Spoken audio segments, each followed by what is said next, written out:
So ಅದೇ ರೀತಿಯಲ್ಲಿ ಇಲ್ಲಿ ಗಿಡ ಮರಗಳು ಬಹಳ ಕಡಿಮೆ. ಸೊ ಒಂದ್ಸಲ ಒಂದು ತರ ಅದನ್ನ ವಿವರಿಸ್ತಾರೆ.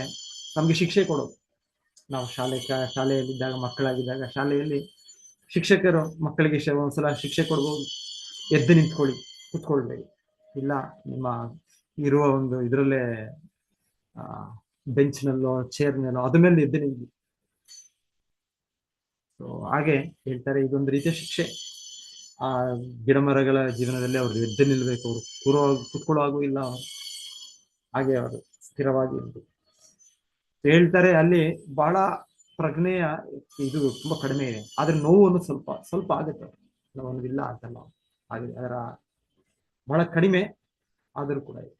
ಆಮೇಲೆ ಭಗವಂತನ ವ್ಯವಸ್ಥೆಯಿಂದ ಆ ಜೀವಿಗಳು ತಾಮಸಿಕ ಇದನ್ನು ಪಡೆದರೂ ಕೂಡ ಬೇರೆ ಜೀವಿಗಳಿಗೆ ಅವರು ತೊಂದರೆ ಕೊಡುತ್ತಾರೆ. ತಾಮಸ ಜೀವನ ಅಂದ್ರೆ ದ್ವೇಷ, ಅಸೂಯೆ, ಹಿಂಸೆ ಮಾಡುವುದು, ಸೊ ಇದೆಲ್ಲ ತಾಮಸಿಕ ಚಟುವಟಿಕೆಗಳು. ಆದ್ರೆ ಹೇಳೋದು ಈ ಜೀವನದಲ್ಲಿ ಹಾಗೆ ಭಗವಂತನ ಕೃಪೆಯಿಂದ ಆ ಜೀವಿಗಳು ಏನು ಮಾಡಕ್ಕಾಗಲ್ಲ. ಅವರು ಆ ರೀತಿ ಒಂದು ರೀತಿಯಲ್ಲಿ ಇನ್ನ ಸಹಾಯ ಮಾಡ್ತಾರೆ ಆ ಜೀವನದಲ್ಲಿ. ಎಷ್ಟೋ ಜೀವಿಗಳಿಗೆ ಅವರು ಆಶ್ರಯವಾಗ್ತಾರೆ, ಅವರ ಒಂದು ವಾಸಕ್ಕೆ. ಇಲ್ಲ ಅಂದ್ರೆ ನಮಗೆಲ್ಲರಿಗೂ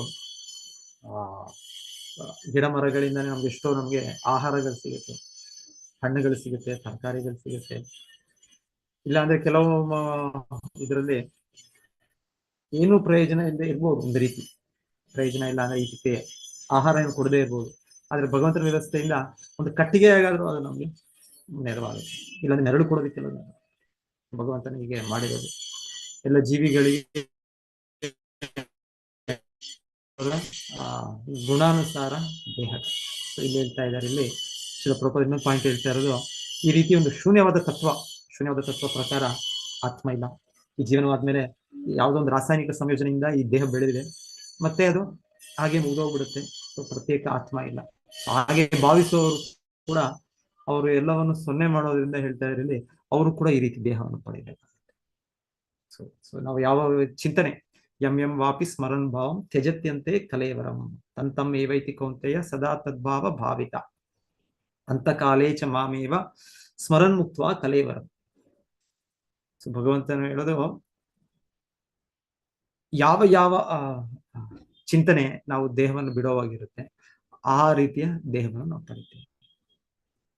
ಸೊ ಯಾವ ಚಿಂತನೆ ನಮ್ಮ ಒಳದೇಹ, ಮನಸ್ಸು, ಬುದ್ಧಿ, ಅಹಂಕಾರ ಇರುತ್ತೆ, ಆ ರೀತಿ ಅದು ಹೇಗೆ ಬರುತ್ತೆ, ನಮ್ಮ ಈ ಹೊರಗಿನ ಚಟುವಟಿಕೆಯಿಂದ ಆ ಮನಸ್ಸು, ಬುದ್ಧಿ ಆ ರೀತಿ ತಯಾರಾಗುತ್ತೆ. ನಮ್ಮ ಸೂಕ್ಷ್ಮ ದೇಹ, ಒಳದೇಹ, ಆ ಸೂಕ್ಷ್ಮ ದೇಹ ನಮ್ಮ ಆತ್ಮವನ್ನು ಮತ್ತೆ ಇನ್ನೊಂದು ಹೊಸ ಸ್ಥೂಲ ದೇಹಕ್ಕೆ ಕರ್ಕೊಂಡು ಹೋದಾಗ ಆ ರೀತಿಯ ಸ್ಥೂಲ ದೇಹವನ್ನು ಬೆಳೆಸುತ್ತೆ. ಸೊ ಆ ರೀತಿಯ ಇಂದ್ರಿಯಗಳು, ಆ ರೀತಿಯ ಕರ್ಮೇಂದ್ರಿಯಗಳು, ಜ್ಞಾನೇಂದ್ರಿಯಗಳು, ಆ ರೀತಿಯ ಇಚ್ಛೆಗಳು, ಆ ರೀತಿಯ ಚಟುವಟಿಕೆಗಳು ಸ್ಟಾರ್ಟ್ ಆಗುತ್ತೆ. ಸೊ ಹೀಗೆ. ಆದರೆ ಭಗವಂತನ ನಾವು ಸ್ಮರಿಸಿದರೆ ಅಂತ ಕಾಲೇ ಚ ಮಾಮೇವ ಸ್ಮರನ್ ಮುಕ್ತ್ವ ಕಲೇವರ. ಸೊ ಮಾಮೇವ ಭಗವಂತನ ಹೇಳ್ತಾರೆ, ನನ್ನ ಹತ್ರ ಬರ್ತಾರೆ, ನಾತಿ ಹತ್ರ ಸಂಶಯ. ಸೊ ಹೀಗೆ ಇಲ್ಲಿ ನಾವು ಹಣ ಸಂಪಾದನೆ ಹೇಳ್ತಾ ಇರೋದಿಲ್ಲ. ಯಾಕೆ ಹಣ ಸಂಪಾದನೆ ಅಂದ್ರೆ ಇಲ್ಲಿ ಬೇಕು, ಹಣ ಬೇಕು, ಬೇಡ ಅಂತಲ್ಲ. ಆದ್ರೆ ಅದನ್ನ ಎಷ್ಟು ಬೇಕು ಅಷ್ಟು ಮಿನಿಮಮ್. ಭೌತಿಕ ಜಗತ್ತು, ಭೌತಿಕ ದೇಹ ಇದೆ, ಭೌತಿಕ ಕರ್ತವ್ಯಗಳಿದೆ, ಅದಕ್ಕೆ ಎಷ್ಟು ಬೇಕು ನಾವು ಅಷ್ಟು ಮಾಡಿದ್ರೆ ಅದು ಸುಲಭವಾಗಿ ಸಿಗುತ್ತೆ. ಭಗವಂತನ ವ್ಯವಸ್ಥೆಯಿಂದ ಅದಕ್ಕೆ ತುಂಬಾ ಕಷ್ಟಪಡೋದೇ ಇಲ್ಲ. ಇವತ್ತಿನ ನಾಗರಿಕತೆ ಆ ಥರ ಆಗಿ ಮಾಡ್ತಿರ್ಬೋದು ಮನುಷ್ಯ ಜೀವನ. ಇಲ್ಲ ಅಂದ್ರೆ ಇಂದಿನ ಇದರಲ್ಲಿ ಎಲ್ಲರಿಗೂ ಕೂಡ ಸ್ವಲ್ಪ ಇದಿರ್ತಾ ಇತ್ತು, ಏನು ಕೃಷಿ ಮಾಡಕ್ಕೆ ಸ್ಥಳ ಇರ್ತಾ ಇತ್ತು. ಮತ್ತೆ ಎಲ್ಲರೂ ಕೂಡ ಸ್ವಲ್ಪ ಗೋಮಾತೆಯನ್ನು ಅವರು ರಕ್ಷಣೆ ಮಾಡ್ತಾ ಇದ್ದಾರೆ. ಸೊ ಹೇಳ್ತಾರೆ, ಅದಿದ್ರೆ ಆಯ್ತು,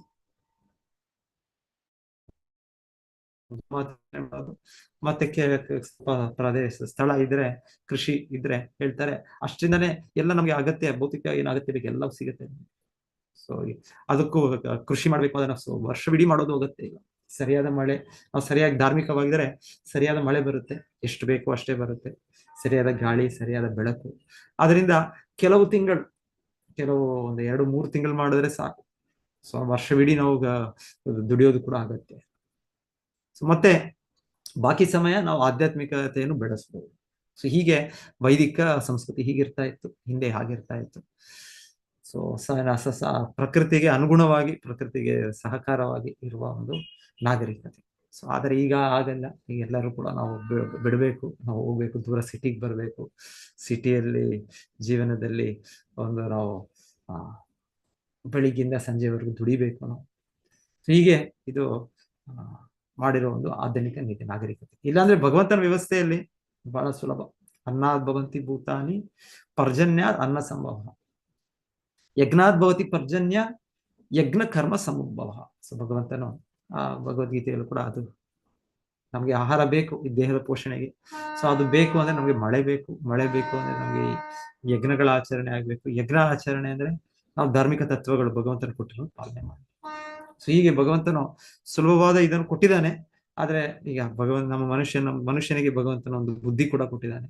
ಇದನ್ನು ನಾವು ಇಂದ್ರಿಯ ಸುಖಕ್ಕೆ ಉಪಯೋಗಿಸ್ಕೊಂಡು ಅದಕ್ಕೋಸ್ಕರ ನಾವು ಸ್ಟ್ರಗಲ್ ಫಾರ್ ಎಕ್ಸಿಸ್ಟೆನ್ಸ್ ನಾವು ಇಲ್ಲಿ ಸೆಣಸ್ಬೇಕಾಗುತ್ತೆ. ಇಲ್ಲಾಂದ್ರೆ ಸರಳ ಜೀವನ ಸಾಧಿಸೋದಕ್ಕೆ ಭಗವಂತನ ಎಲ್ಲ ಅಗತ್ಯಗಳು ಕೊಟ್ಟಿದ್ದಾನೆ. ಮತ್ತೆ ಅದರಿಂದ ನಾವು ಕ್ರಮೇಣವಾಗಿ ಸತ್ವಗುಣ, ತಮೋಗುಣ, ತಾಮಸ ಗುಣ, ರಾಜಸ ಗುಣವನ್ನು ಬಿಟ್ಟು ಸತ್ವಗುಣಕ್ಕೆ ಏರ್ಬೋದು.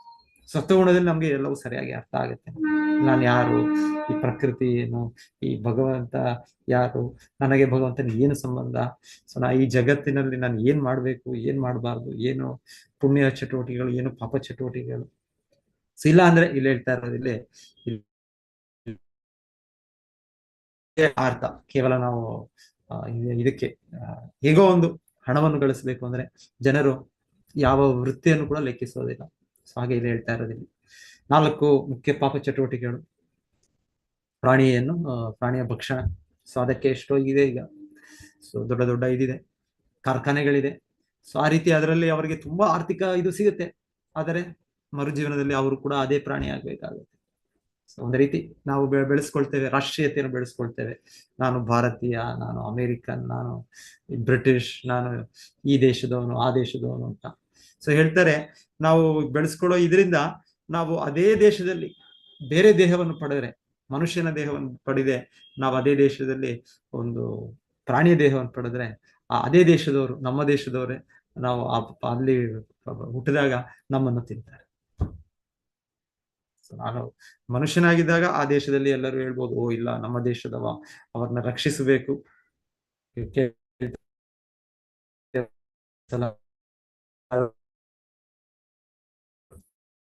ಅವರು ತುಂಬಾ ಪ್ರಯತ್ನ ಪಡ್ತಾರೆ ಅವ್ರ ಪ್ರಜೆಗಳನ್ನ ರಕ್ಷಿಸೋದಕ್ಕೆ.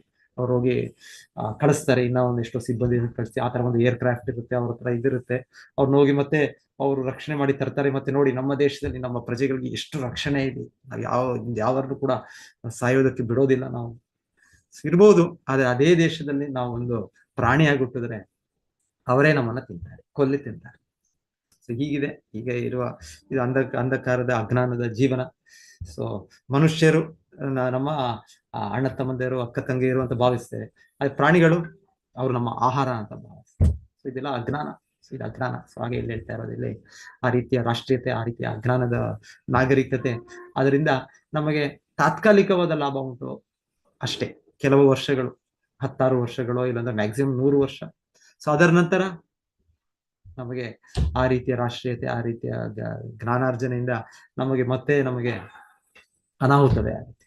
ಸೊ ಇಲ್ಲಿ ಹೇಳ್ತಾ ಇರೋದು ಹಾಗೆ ಆ ರೀತಿ ಒಂದು ಅಜ್ಞಾನದಲ್ಲಿ ಬೆಳೆಸುವ ಒಂದು ಅಜ್ಞಾನದಲ್ಲಿ ಬೆಳೆಸುವ ಚಟುವಟಿಕೆಗಳು ಇಲ್ಲಿ ನಮಗೆ ತಾತ್ಕಾಲಿಕ ಲಾಭವಷ್ಟೇ. ತಾತ್ಕಾಲಿಕ ಲಾಭ, ಕೆಲವು ವರ್ಷಗಳು, ಕೆಲವು ದಶಕಗಳು ಅಷ್ಟೇ.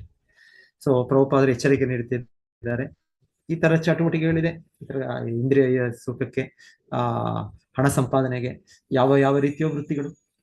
ಸೊ ಇಲ್ಲಿ ಹೇಳ್ತಾ ವಿಶೇಷವಾಗಿ ಆಚಾರ್ಯರು ಈ 4 ವೃತ್ತಿಗಳ ಬಗ್ಗೆ ಹೇಳ್ತಾ ಇದ್ದಾರೆ. ಪ್ರಾಣಿಯ ಇದನ್ನು ಮಾಡುವ ಅದರಿಂದ ಪಡೆಯುವ ಒಂದು ಹಣ ಸಂಪಾದನೆಯೋ, ಇಲ್ಲ ಅಂದ್ರೆ ವೇಶ್ಯ ವಾಟಿಕೆಯಿಂದ ಪಡೆಯೋ ಧನಾರ್ಜನೆ, ಇಲ್ಲ ಅಂದ್ರೆ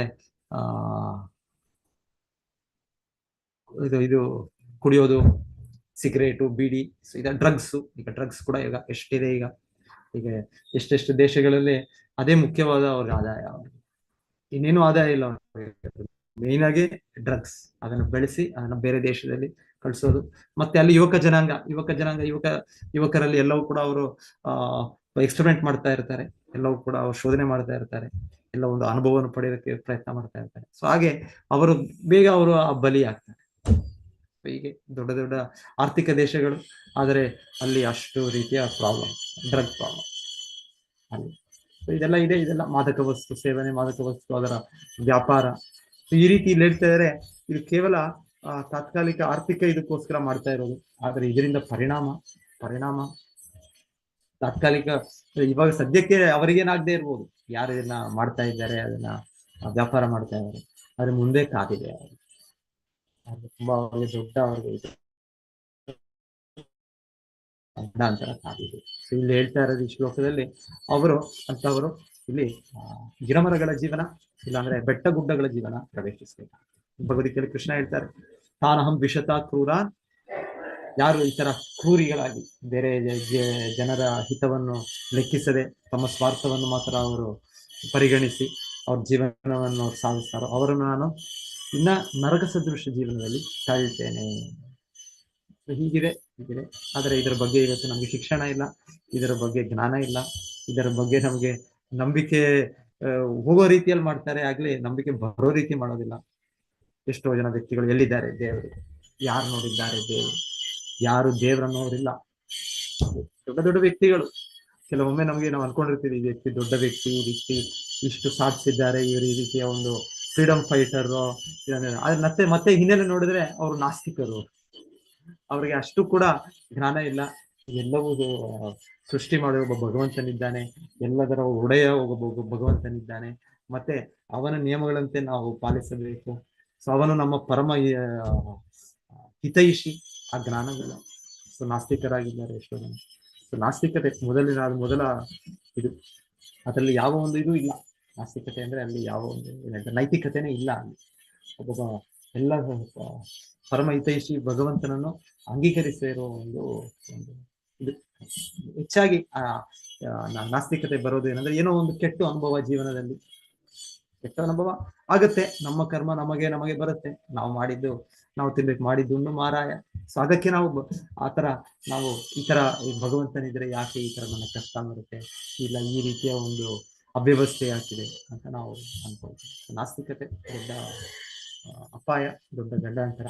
ಅದರಿಂದ ಯಾವ ಒಂದು ನಿಯಮಗಳನ್ನು ಪಾಲನೆ ಮಾಡೋದಕ್ಕೆ ವ್ಯಕ್ತಿ ಇದಾಗುತ್ತೆ. ಸೊ ಈ ರೀತಿ ಇಲ್ಲಿ ಹೇಳ್ತಾ ಇರೋದು, ಈ ರೀತಿಯ ನಾವು ಚಿಂತನೆಯಿಂದನೋ, ಈ ರೀತಿಯ ಜ್ಞಾನಾರ್ಜನೆಯಿಂದನೋ, ಈ ರೀತಿಯ ಭೌತಿಕ ಚಟುವಟಿಕೆಗಳಿಂದ ನಾವು ಗಿಡಮರಗಳಾಗ್ಬೋದು. ಗಿಡಮರಗಳು ಶಿಕ್ಷೆ. ಆ ಜೀವನದಲ್ಲಿ ಏನ್ ಮಾಡೋದು, ಏನು ಜ್ಞಾನ ಇಲ್ಲ, ಏನು ಪ್ರಜ್ಞೆನೇ ಇದ್ದಾಗಿಲ್ಲ. ಆಲ್ಮೋಸ್ಟ್ ಕೆಲವು ಬಹಳ ವರ್ಷಗಳ ಹಿಂದೆ ಹೊರ ದೇಶದಲ್ಲಾದ್ರೂ ಅವರು ಅದಕ್ಕೆ ಜೀವನ ಇಲ್ವೇನೋ ಅಂತಾನೆ ಅನ್ಕೊಂಡು. ಅಫ್ಕೋರ್ಸ್ ನಮ್ಮ ಯಾವಾಗಲೂ ಬುದ್ಧಿವಂತ ವ್ಯಕ್ತಿಗೆ ಗೊತ್ತು, ಪಕ್ಷಿ ಇದರಲ್ಲೂ ಕೂಡ ಗಿಡಮರಗಳಲ್ಲೂ ಜೀವ ಇದೆ ಅಂತ. ಆದ್ರೆ ಕೆಲವೊಮ್ಮೆ ವಿಜ್ಞಾನಿಗಳು ಅಂತ ಅನ್ಕೊಳ್ತಾರೆ, ಅವ್ರು ಅನ್ಕೊಳ್ತಾ ಇದ್ರು ಇಲ್ಲ ಅಲ್ಲಿ ಜೀವ ಇಲ್ಲ, ಅಲ್ಲಿ ಕೂಡ ಜೀವ ಇದೆ. ಮತ್ತೆ ಯಾವುದೋ ಎಕ್ಸ್ಪೆರಿಮೆಂಟ್ ಯಾರೋ ಮಾಡಿ, ಜಗದೀಶ್ ಚಂದ್ರ ಬೋಸ್ ಯಾರೋ ಒಬ್ಬರು ವಿಜ್ಞಾನಿ ಮಾಡಿ, ಇಲ್ಲ ಅದಕ್ಕೆ ಜೀವ ಇದೆ, ಅದಕ್ಕೆ ಅನುಭವ ಅನ್ನೋದಿದೆ, ಅದಕ್ಕೆ ಇದಿದೆ, ಅದಕ್ಕೇನು ಶೋಧನೆ ಮಾಡೋದು ಬೇಡ. ಆದ್ರೆ ಒಂದೊಂದ್ಸಲ ಜನರು ತುಂಬಾ ವಿಜ್ಞಾನ ಅಂತ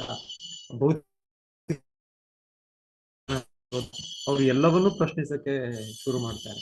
ಆ ರೀತಿ ಅವರು ಯಾವ್ದ್ರಲ್ಲಿ ಜೀವ ಇಲ್ಲ, ಯಾವ್ದ್ರಲ್ಲಿ ಜೀವ ಇದೆ ಅನ್ನೋದು ಕೂಡ ಅವರು ಅಷ್ಟು ಇದಾಗ್ತಾರೆ, ಅಷ್ಟು ಅಜ್ಞಾನದಲ್ಲಿ ಹೋಗ್ತಾರೆ. ಅಷ್ಟೇ ಅಲ್ಲ, ಇಲ್ಲಿ ಶಾಸ್ತ್ರದಲ್ಲಿ ಹೇಳೋದು ಬೆಟ್ಟ ಗುಡ್ಡಗಳಲ್ಲೂ ಕೂಡ ಜೀವ ಇದೆ. ಕೇವಲ ಗಿಡ ಮರಗಳಲ್ಲಿ ಜೀವ ಅಂತಲ್ಲ, ಬೆಟ್ಟ ಗುಡ್ಡಗಳು. ಆಕ್ಚುಲಿ ಭೌತಿಕ ಜಗತ್ತಿನಲ್ಲಿ ಎಲ್ಲ ಕಡೆ ಜೀವ ಇದೆ. ಜೀವ ಇರೋದ್ರಿಂದಾನೇ ಎಲ್ಲವೂ ಕೂಡ ತನ್ನ ಅಸ್ತಿತ್ವದಲ್ಲಿದೆ ಒಂದು ರೀತಿ. ಅಫ್ಕೋರ್ಸ್ ಇಲ್ಲಿ ಹೇಳೋದು, ಇಲ್ಲಿ ಬೆಟ್ಟ ಗುಡ್ಡಗಳಲ್ಲಿ ಜೀವ ಅಂದ್ರೆ ಬಹಳ, ಅದು ಒಂದು ಏನ್ ಹೇಳೋದು, ಬಹಳ ತಾಮಸಿಕ, ಬಹಳ ಕಡಿಮೆ ಪ್ರಜ್ಞೆ ಬಹಳ ಕಡಿಮೆ, ಅಲ್ಲಿ ಅನುಭವ ಬಹಳ ಕಡಿಮೆ, ಅಲ್ಲಿ ಭಾವನೆಗಳು ಬಹಳ ಕಡಿಮೆ, ಇಲ್ಲಾದ್ರೂ ಕೂಡ ಅಲ್ಲಿ ಇದೆ. ನೆಕ್ಸ್ಟ್ ಶ್ಲೋಕ ಹಾಗೆ ತಿಳಿಸ್ತಾ ಇರೋದು, ಹಾಗಾಗಿ ನಾವು ಅಜ್ಞಾನ ಸಾಗರವನ್ನು ದಾಟಬೇಕೆಂಬ ಕಟ್ಟಾಸೆಯುಳ್ಳವರು ತಮೋಗುಣದ ಸಂಸರ್ಗ ಇಟ್ಟುಕೊಳ್ಳಬಾರದು. ಮುಖ್ಯವಾಗಿ ತಮೋಗುಣ ಇಲ್ಲಿ ಹೇಳ್ತಾ ಇರೋದಿಲ್ಲಿ. ತಮೋಗುಣ ಅಂದ್ರೆ ಯಾವ ಧರ್ಮದ ಆಚರಣೆ ಇಲ್ಲದೆ ಯಾವ ಕೇವಲ ಇಂದ್ರಿಸ್ಕೋಸ್ಕರ ನಾವು ಪಾಪದ ಚಟುವಟಿಕೆಗಳಿಗೆ ತೊಡಬಹುದು. ಹಾಗಿರೋದ್ರಿಂದ ಏನಾಗುತ್ತೆ, ಏಕೆಂದರೆ ಧರ್ಮ, ಅರ್ಥ, ನಿಯಂತ್ರಿತ ಕಾಮ ಮತ್ತು ಕೊನೆಗೆ ಮೋಕ್ಷ ಸಾಧನೆಗೆ ಭೋಗ ಸಂಬಂಧವಾದ ಕಾರ್ಯಗಳು ದೊಡ್ಡ ಅಡಚಣೆಗಳಾಗಿವೆ.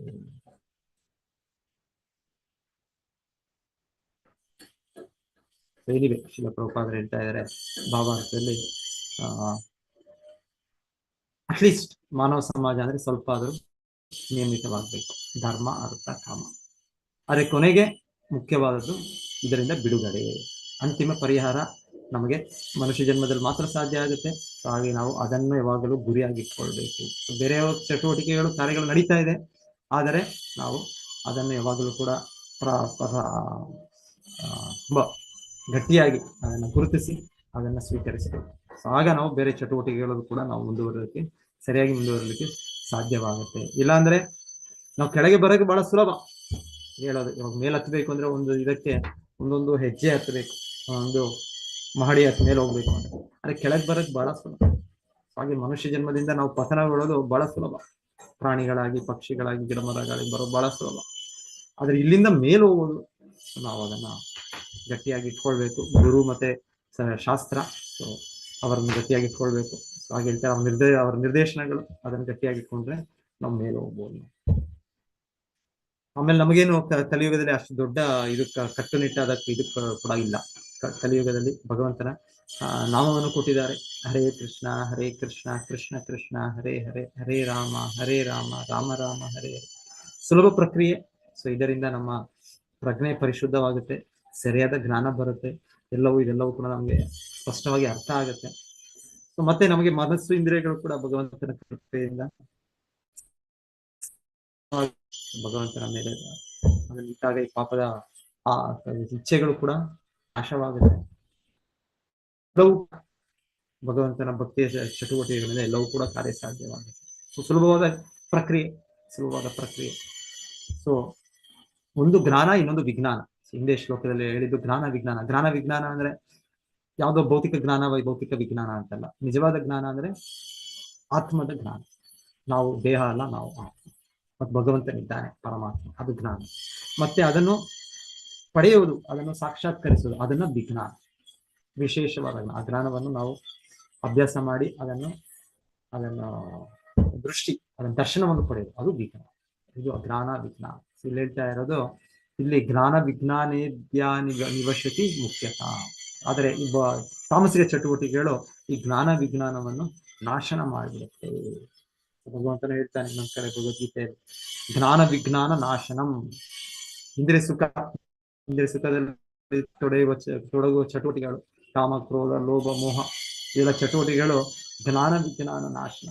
ನಮಗೆ ಆತ್ಮಕ್ಕೆ ನಿಜವಾದ ಜ್ಞಾನ ವಿಜ್ಞಾನ, ನಮ್ಮ ನಿಜವಾದ ಅರಿವು, ನಿಜವಾದ ಪ್ರಜ್ಞೆ ಎಲ್ಲವನ್ನು ಕೂಡ ಮುಚ್ಚಿಬಿಡುತ್ತೆ.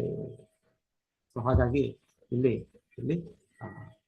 ಭಗವಂತ ನಿರ್ದೇಶಿಸಿರುವ ಹಾಗೆ ಧಾರ್ಮಿಕ ಚಟುವಟಿಕೆಗಳು ನಾವು ಅಲ್ಲಿ ಕೊಡಬೇಕು. ಸಾತ್ವಿಕ ಚಟುವಟಿಕೆಗಳು ಕನಿಷ್ಠ ಪಕ್ಷ, ಇನ್ನ ಹೆಚ್ಚಾಗಿ ಭಗವಂತನ ಭಕ್ತಿ ಚಟುವಟಿಕೆಗಳು ಕೊಡಬೇಕು ಅಂತ ಹೇಳ್ತಾರೆ. ಹರೇ ಕೃಷ್ಣ. ಯಾರಾದ್ರೂ ಏನಾದ್ರು ಸೇರಿಸ್ತೀರಾ, ಹೇಳ್ತೀರಾ ಅಂದ್ರೆ ಹೇಳಿ.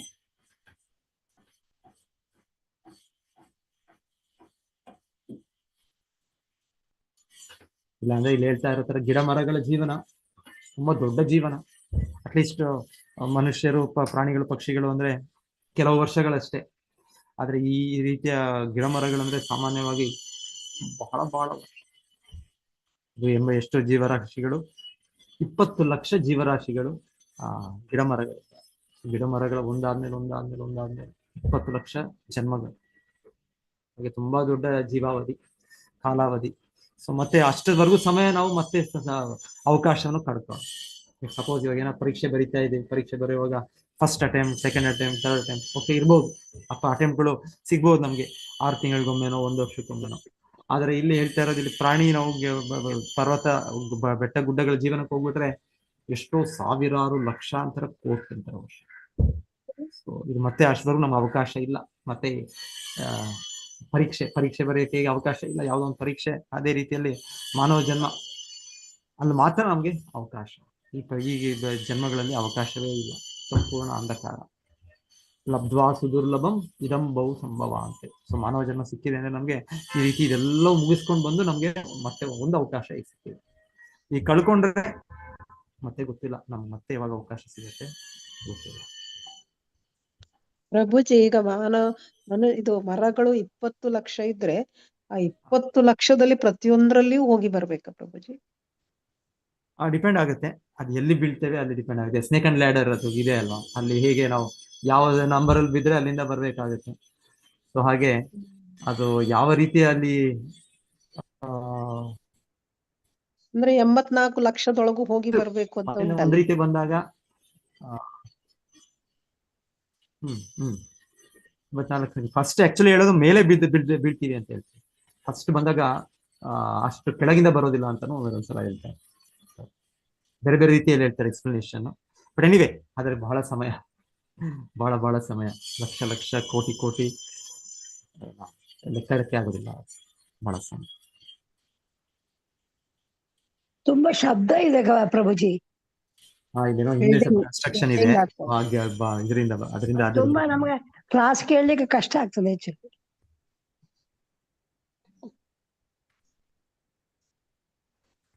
ಹರೇ ಕೃಷ್ಣ ಪ್ರಭುಜಿ. ಕಿಟಕಿ ಮುಚ್ತೀನಿ ನಾನು ನೆಕ್ಸ್ಟ್. ಹರೇ ಕೃಷ್ಣ. ಮತ್ತೆ ಇದು ಆಗಿದ್ರೆ ಗಿಡ ಮರ ಪ್ರಾಣಿಗಳು ಪಕ್ಷಿ ಜಲರಾಶಿ ಈ ತರ ಹುಟ್ಬಿಟ್ರೆ ಅವ್ರಿಗೆ ಜ್ಞಾನ ಇಲ್ದೇ ಇರೋದ್ರಿಂದ ಅಂದ್ರೆ ಪರ್ಮನೆಂಟ್ ಆಗಿ ಅವ್ರು ಯಾವಾಗ್ಲೂ ಅದೇ ಸ್ಥಿತಿಲಿ ಇರ್ತಾರ? ಮನುಷ್ಯ ಜನ್ಮ ಚೇಂಜ್ ಆಗುತ್ತೆ ಅದು ಹೇಳ್ತಾರಲ್ವ, ವಿಕಾಸ ಒಂದೊಂದು ಜನ್ಮದಿಂದ ಇನ್ನೊಂದು ಜನ್ಮ. ಸೊ ಒಂದು ಜನ್ಮ 20 ಲಕ್ಷ ಜನ್ಮಗಳು ಬೇರೆ ಬೇರೆ ತರದ್ದು ಪಕ್ಷಿ ಇದಿದೆ ಅಂತ ಹೇಳೋದು, ಗಿಡ ಮರಗಳಿರೋದು ಎಲ್ಲ ಒಂದೇ ರೀತಿಯಲ್ಲಿಲ್ಲ. ಸೊ ಒಂದೊಂದು ಸಲ ಒಂದೊಂದು ನಂತರ ಪಕ್ಷಿಗಳು ಅಲ್ಲೂ ಕೂಡ 10 ಲಕ್ಷ ಅಂತ ಹೇಳೋದು. ಅಲ್ಲೂ ಕೂಡ ಬೇರೆ ಬೇರೆ ತರ ಇದೆ ಪಕ್ಷಿಗಳು, ಚಿಕ್ಕ ಪಕ್ಷಿ, ದೊಡ್ಡ ಪಕ್ಷಿ, ಮತ್ತೆ ಸ್ವಭಾವದಲ್ಲೂ ಕೂಡ ಅವರ ಒಂದೊಂದು ಎಷ್ಟೋ ಪಕ್ಷಿಗಳನ್ನು ಬೇರೆ ಬೇರೆ ತರ ಇದೆ ಪಕ್ಷಿಗಳು ನೋಡಿ, ಎಲ್ಲ ಒಂದೇ ರೀತಿ ಇಲ್ಲ. ಎಷ್ಟು ಆ ಪಕ್ಷಿಗಳಲ್ಲಿ ಆ ರೀತಿಯ ಒಂದು ರುಚಿಗಳಿದೆ. ಕೆಲವು ಪಕ್ಷಿಗಳು ಸಸ್ಯಾಹಾರವನ್ನು ಇಚ್ಛಿಸುತ್ತೆ, ಕೆಲವು ಪಕ್ಷಿಗಳು ಮಾಂಸ ಭಕ್ಷಣೆ ಇಚ್ಛಿಸುತ್ತೆ. ಅಷ್ಟು ವೆರೈಟಿ ಇದೆ. ಹೇಗೆ ನಮ್ಗೆ ಆಹಾರ ತಿನ್ನಕ್ಕೆ ಇನ್ನೊಂದು ಮಾಡಕ್ಕೆ ನಮ್ಗೆ ಒಂದೇ ರೀತಿ ತಿನ್ನೋದಿಲ್ಲ, ನಾವು ಬೇರೆ ಬೇರೆ ಬೇರೆ ತಿಂತೇವೆ. ಸೊ ಆತರ ಭಗವಂತನು ಆತರ ಸೃಷ್ಟಿಯಲ್ಲೇ ಆತರ ಮಾಡಿಬಿಟ್ಟಿದ್ದಾನೆ. ಆ ರೀತಿ ರುಚಿಗಳು ತಿನ್ನೋದಾಗ್ಬೋದು, ಮಲಗುವುದಾಗ್ಬೋದು, ಮೈಥುನ ಸುಖ ಆಗ್ಬೋದು, ಎಲ್ಲವನ್ನು ಕೂಡ ಬೇರೆ ಬೇರೆ ರೀತಿಯಲ್ಲಿ ಅನುಭವಿಸುವ ಒಂದು ಇದನ್ನು ವ್ಯವಸ್ಥೆಯನ್ನು ಭಗವಂತ ಮಾಡಿದೆ. ಸರಿ ಸರಿ ಪ್ರಭುಜಿ. ಸೊ ಅದೆಲ್ಲ ದಾಟ್ಕೊಂಡ್ ಬಂದ್ಮೇಲೆ ಮಾತ್ರ ಮನುಷ್ಯ ತಿರ್ಗ ಆಗೋದು, ಮನುಷ್ಯ ಜನ್ಮ ಸಿಗುತ್ತೆ. ಸರಿ ಸರಿ. ಹಾಗೆ ಒಂದು ರೀತಿಯಲ್ಲಿ ಎಲ್ಲವೂ ಅನುಭವ ಆಗ್ಬಿಟ್ಟಿದೆ ನಮ್ಗೆ ಅಂತಾನೆ ಹೇಳೋದು. ಮನುಷ್ಯ ಜನ್ಮ ಸಿಕ್ಕಿದೆ ಅಂತ ಹೇಳಿದ್ರೆ ನಾವು ಇದು ಇಂದ್ರಿಯ ಸುಖದಿಂದ ನಾವು ತೃಪ್ತಿ ಆಗೋದಿಲ್ಲ ಅಂತ ಒಂದು ಸಾಕಷ್ಟು ಅನುಭವವನ್ನು ಪಡೆದ್ಬಿಟ್ಟಿದೆ ನಾವು ಆಗ್ಲೇ ಎಲ್ಲ ಪ್ರಾಣಿ ಪಕ್ಷಿ ಜನ್ಮದಲ್ಲಿ. ಮತ್ತೆ ಈಗ ನಮಗೆ ಶಾಸ್ತ್ರ ಇದೆ, ಶಾಸ್ತ್ರದ ಇದರಿಂದ ಕೂಡ ನಾವು ನೋಡ್ಬೋದು. ನಾವು ಹೌದು ಈಗೆಲ್ಲ ಆಗಿದೆ, ಈಗೆಲ್ಲ ನಾನು ಹೋಗಿ ಬಂದಿದ್ದೇನೆ, ಶಾಸ್ತ್ರ ಪ್ರಮಾಣದಿಂದ ನಾವು ಕಲ್ತ್ಕೊಳ್ಬಹುದು.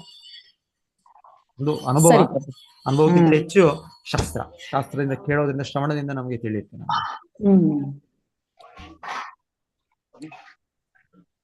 ಎರಡನೇ ಅಧ್ಯಾಯದಲ್ಲೇ ಹೇಳಿದಾನಲ್ಲ ಪ್ರಭುಜಿ ಅರ್ಜುನನಿಗೆ, ನಾನು ಎಷ್ಟು ಜನ್ಮ ತಕೊಂಡಿದ್ದೇನೆ ಅಷ್ಟು ಜನ್ಮ ಕೂಡ ನೀನಿದ್ಯಾ ಅಂತ. ಈ ರಾಜರುಗಳು ಇಲ್ಲೆಲ್ಲರೂ ಇದ್ರು ಅಂತ, ಅಂದ್ರೆ ನಾವು ಕೂಡ ಇದ್ದೀವಿ ಯಾವುದೋ ಒಂದು ಹುಳನೋ ಎಂತೋ ಆಗಿದ್ದೇವೇನೋ, ಯಾರಿಗೊತ್ತು. ಸೂರ್ಯನಿಗೆ ಬೋಧಿಸುವಾಗ ಪ್ರಭುಜಿ ಭಗವದ್ಗೀತಾ ಪ್ರಾಣಿ ಪಕ್ಷಿಗಳಾಗಿದ್ವಿ ಅಂತ ಕುಂತು ಆ ಟೈಮಿಗೆ ಅದರಿಂದಾಗಿ ಮಾನವ ಜನ್ಮ ಸಿಕ್ಕಿರ್ಬೇಕು. ಕೃಷ್ಣನನ್ನು ನೋಡಿದ್ವೇನ ಹುಳ ಆಗಿ. ಹರೇ ಕೃಷ್ಣ ಗುರು. ಹರೇ ಕೃಷ್ಣ ಮಾತಾಜಿ. ಹರೇ ಕೃಷ್ಣ. ಧನ್ಯವಾದಗಳು ಪ್ರಭುಜಿ.